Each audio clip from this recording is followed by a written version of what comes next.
नमस्कार, आप देख रहे हैं नेक्स्ट 9 पॉलिटिकल बाइट। मैं हूं आपके साथ सिराज।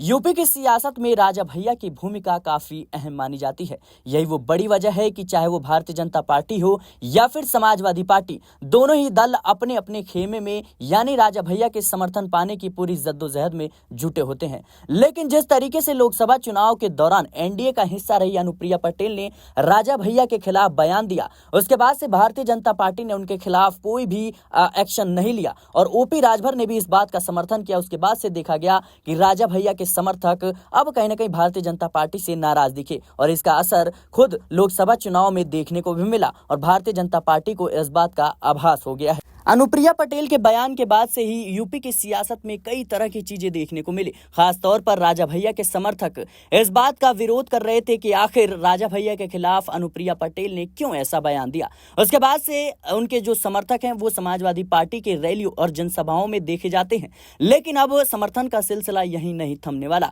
आपको बता दें कि उत्तर प्रदेश में साल 2027 में विधानसभा चुनाव है और तैयारियां अभी से ही शुरू हो चुकी है। बता दें कि राजा भैया साल 2027 के विधानसभा चुनाव में अखिलेश यादव को समर्थन दे सकते हैं। ऐसे में भारतीय जनता पार्टी की मुश्किलें और भी ज्यादा बढ़ती हुई नजर आ रही है। एक तरफ लोकसभा चुनाव में भारतीय जनता पार्टी को फैजाबाद जैसी लोकसभा सीट पर हार का सामना करना पड़ा और प्रधानमंत्री नरेंद्र मोदी खुद जो उनका जीत का मार्जिन है वो महज 1 लाख से कुछ ही वोट ज्यादा रहते हैं। ऐसे में अब भारतीय जनता पार्टी फंसती हुई नजर आ रही है। एक बार फिर से देखना दिलचस्प होगा कि क्या लोकसभा चुनाव के जैसे ही समाजवादी पार्टी प्रदर्शन करती हुई नजर आएगी। अगर ऐसा होता है तो फिर भारतीय जनता पार्टी का सुपड़ा साफ होता हुआ नजर आएगा। बता दें कि जिस तरीके से लोकसभा चुनाव के दौरान गृह मंत्री अमित शाह ने राजा भैया से मुलाकात की, इस बात के कयास लगाए जाने लगे कि राजा भैया भारतीय जनता पार्टी को समर्थन देंगे, लेकिन ऐसा कुछ भी नहीं होता। राजा भैया खुले तौर पर अपने समर्थकों से ऐलान करते हैं कि आप जिसे चाहें उसे वोट कर सकते हैं, जिसे चाहें उसे समर्थन दे सकते हैं।